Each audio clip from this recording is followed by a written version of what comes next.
සූදානම් ඔබ කියන ඕනම දෙයක් කරන්න. පාසන් කුමක්ද මා කළ යුත්තේ මියනි? කුමක්ද මා කළ යුත්තේ? එහෙමනම් මට මගේ පාඩුවේ ඉන්න දීලා කරුණා කරලා මගේ දැසට නොබිනි යනවද මෙතනින්?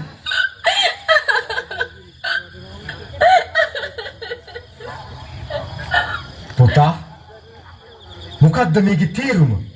නිතර ඔය ආකාරයට බැනවදින්න තරම් ඉසිදාසී දියණිය ඔබට කළ වරද මොකද්ද පුතා? වරද මට ඉසිදාසිව පේන්ට බැරි එකයි පියාණනි. හැයි පුතා ඔය ආකාරයට කතා කරන්නේ? ඉසිදාසී දියණිය තරම් ස්වාමි භක්තියට ගරු කරන දියණියක් මේ උදේනිපුර තවත් නැති තරම්. එහෙම ධර්මයකට මේ නගන අස්ථාන චෝදනාව මොකද්ද පුතා?